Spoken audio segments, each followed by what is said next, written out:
Hi guys, আজকে আপনাদেরকে আমি দেখাবো যে আমার নিজের টবে লাগানো মরিচ গাছ এবং লেটুস পাতা এবং ধনিয়া পাতা দিয়ে কি করে ডিম বার্গার, সুস্বাদু সস ডিম বার্গার খাওয়া যায়। হ্যাঁ, এটা আজকে আমি আপনাদেরকে দেখাবো। আমার গাছের মাথাটা ভেঙে গেল। আচ্ছা, যাই হোক, লেটুস পাতা নিচ্ছি, সুন্দর লেটুস পাতা। গাছটা অনেক বেশ বড় হয়েছে, এটাকে আর একটু বেঁধে দিতে হবে। ঠিক আছে, দেখুন লেটুস পাতাগুলো কত সুন্দর হয়েছে, বড় বড়।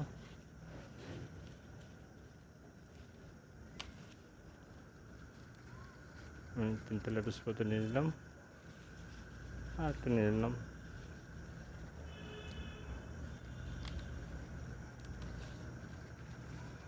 চারটা লেটুস পাতা নিয়ে নিলাম, 4টে যদিও লাগে না, 3টে হলেই, 2টা হলেই যথেষ্ট 2টো বার্গারের জন্য। তারপর আমি একটা নিয়ে নিলাম। এবার আমি নিব ধনে পাতা। হ্যাঁ, নিজের টবে লাগানো, আপনার এভাবে টবে লাগিয়ে সুন্দর করে ধনে পাতা দিয়ে ডিম বার্গার বানিয়ে খেতে পারেন ইনশাল্লাহ। তো চলুন গাইস, আমরা তো বন্ধুরা দেখতে পাচ্ছেন আমি এখন এই যে লেটুস পাতাগুলা সুন্দর করে ধুয়ে বার্গারগুলা একটা প্লেটে রেখেছি, সাথে সস, এবং আরেকটা প্লেটে দেখুন একটা পেঁয়াজ, ধনে পাতাগুলো আমি ধুয়ে রেখেছি, একটি টমেটো, সাথে কাঁচামরিচ, 1 পিস আলু, হ্যাঁ 1 টুকরা আলু, এবং সাথে একটি ডিম। তো বন্ধুরা, এখন আমরা এগুলোকে, আলুটাকে কুচি কুচি করব, টমেটোকে কুচি কুচি করব, ধনিয়া পাতাগুলোকে কুচি কুচি করব, পেঁয়াজ কুচি করব, এবং মরিচগুলোকে টুকরা টুকরা করে আমরা ডিম ভাজার জন্য প্রস্তুতি নেব। প্রস্তুতি শেষ হলে আমি আবার ফিরে আসবো ইনশাল্লাহ, সঙ্গে থাকুন। ধন্যবাদ। তো বন্ধুরা দেখতে পাচ্ছেন কাটাকাটির পর্ব শেষ। দেখুন আমি ফ্ল্যাশ লাইট জ্বালিয়ে দিয়েছি যেন স্পষ্টভাবে দেখা যায়। মাঝখানে দেখুন সুন্দর আমি কিছু লবণ রেখেছি। এখন এগুলোকে সুন্দর করে মেখে এরপর ডিমটাকে ফাটিয়ে আমি চুলায় দিয়ে দেবো ইনশাল্লাহ। আপনারা এভাবে সুন্দর করে মেখে নেবেন, ডিমটা দেওয়ার আগেই মেখে নেবেন। যে পরিমাণ মরিচ খেতে চান সে পরিমাণ আপনার পছন্দ মতো দিবেন। আমি একটু মরিচটা বেশি খাই, তা আমি এখানে 4টা মরিচ দিয়েছি। তো দেখতে পাচ্ছেন বন্ধুরা, আমার মাখা শেষ। আমি এখন ডিমটাকে ফাটাবো।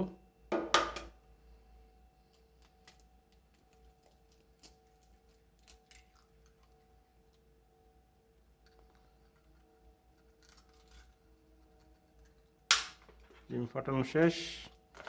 এখন ডিমটাকে আমি সুন্দর করে ভালোভাবে মেখে নিচ্ছি। এর ফাঁকে বন্ধুরা আমি উনুনে, অর্থাৎ চুলায় তেল গরম দিয়ে দিয়েছি। আমার মাখা শেষ। এখন আমি এটিকে চুলায় দিয়ে দেবো। হ্যাঁ, এখন এই যে তেল গরম হয়ে গেছে আমার, চুলায় দিয়ে দিচ্ছি ইনশাল্লাহ। হ্যাঁ দেখুন, আমি চুলাটাকে একদম মিডিয়াম আঁচে রেখেছি। আপনারা এভাবে মিডিয়াম আঁচে রাখবেন। মিডিয়াম আঁচে যদি না রাখেন তাহলে কিন্তু আলু সিদ্ধ হবে না। হ্যাঁ, এই জন্য মিডিয়াম আঁচে রাখতে হবে। তো আমাদের মোটামুটি হয়ে আসছে ইনশাল্লাহ। এখন আমরা ঢাকনাটা উঠিয়ে দেখব কী অবস্থা। এরপর এটাকে উল্টিয়ে দিতে হবে। বাহ, সুন্দর একটা ফ্লেভার আসছে। এখন এটাকে আমি এখনই একটা পিস করে নেব।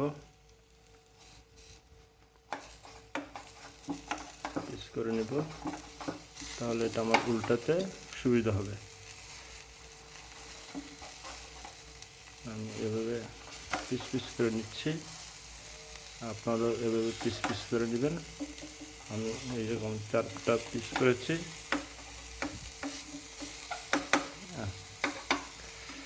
এবার আমি এক একটা পিসকে ধরে সুন্দর করে উল্টে দেব। আমার চুলাটার প্রথম দিকে একটু হিট বেশি হয়ে গিয়েছে, এই জন্য একটু পোড়া ভাব চলে আসছে। অসুবিধা নেই, একটু একটা পিঠ একটু পোড়া হয়ে গেছে। আপনারা চুলার আঁচটাকে মিডিয়াম রাখবেন। চুলার আঁচটাকে বাড়িয়ে দিলে অসুবিধা। এবার আমি এটাকে আবার একটু ঢেকে দেব, যেন ওই পিঠটা হয়ে যায়। এরপরে কিছুক্ষণ পরেই আমরা নামিয়ে নেব ইনশাল্লাহ। অবশ্যই চুলার ফ্লেমটা লো ফ্লেমে রাখতে হবে। লো ফ্লেমে যদি আপনি না রাখেন তাহলে কিন্তু আলু সিদ্ধ হবে না।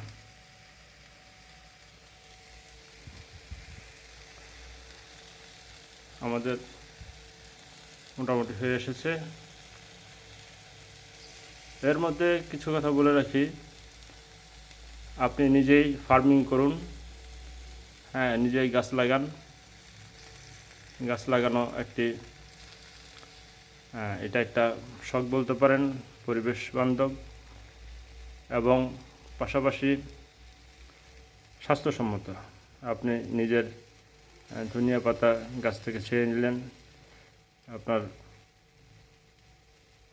মরিচ গাছ থেকে মরিচ ছেড়ে নিলেন, লেটুস পাতা থেকে লেটুস পাতা ছেড়ে নিলেন, এবং আপনি এই ডিমটাও আমার পোলট্রি মুরগির ডিম।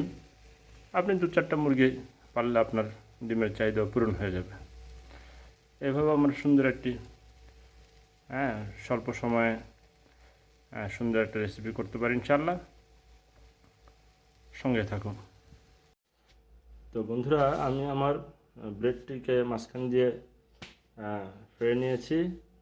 এখন একটি ডিম এটার উপরে দিচ্ছি। দেখুন, আপনার একটি ডিম দিয়ে আপনি 4টা পর্যন্ত ইচ্ছে করলে বার্গার বানাতে পারেন, বা আর একটু সুস্বাদু করলে একটু ভেঙে, যেমন এই জায়গাটি খালি আছে আমি এখানে দিয়ে দিচ্ছি। এরপরে সস দিব।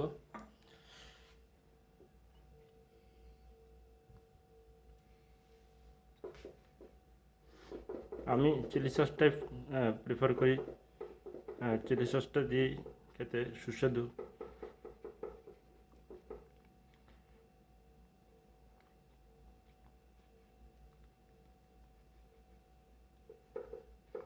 সুন্দর করে সস দিয়ে নেবেন। সসটা যেন সুষমভাবে সব জায়গায় পরে সেদিকে খেয়াল রাখতে হবে। আমার সসটাও একটু শেষের দিকে হয়ে এসেছে, একটু কম পড়তেছে। যাই হোক, আপনারা সুন্দর করে চারপাশে এভাবে সস দিয়ে নেবেন। সসটা যেন সুষম হয়, সব জায়গায় পরে সেদিকে খেয়াল রাখতে হবে।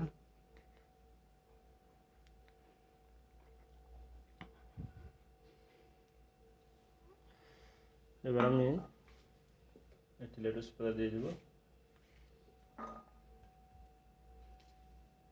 সুন্দর করে এইভাবে লেটুস পাতাটা দিবেন, দিয়ে উপর থেকে এনে হয়ে গেল সুস্বাদু ডিম বার্গার। এবং খেতে কেমন হয় সেটা আমরা দেখব, সঙ্গে থাকুন। তো বন্ধুরা, হয়ে গেল আমার সুস্বাদু আলু, ডিম, পেঁয়াজ, মরিচ এবং ধনেপাতার ডিম বার্গার, সাথে আমার এই গাছের লেটুস পাতা। তো এখন আমরা দেখব খেতে কেমন সুস্বাদু হয়। তো আসুন আমরা এটা খেয়ে দেখি।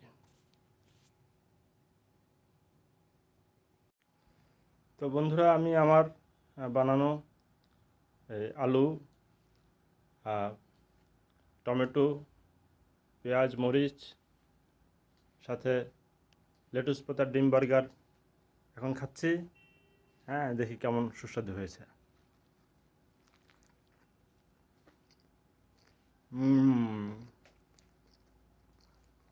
খুব মজা হয়েছে আলহামদুলিল্লাহ। সসের টেস্টটা চমৎকার। তো এইভাবে বন্ধুরা আপনারা নিজেরা যারা শর্টকাট ডিনার অথবা ব্রেকফাস্ট পছন্দ করেন, তো আপনারা নিজেরা বানিয়ে খেতে পারেন। সাথে আপনার যারা বন্ধুরা আছে শর্টকাট খাওয়া দাওয়া পছন্দ করে, তাদেরকে শেয়ার করে রাখতে পারেন। পাশাপাশি আমার চ্যানেলটা সাবস্ক্রাইব এবং নোটিফিকেশান বেলটা অ্যাক্টিভ করে রাখুন পরবর্তীতে এই ধরনের সুন্দর সুন্দর ভিডিও পাওয়ার জন্য। সকলকে ধন্যবাদ। আল্লাহ হাফেজ।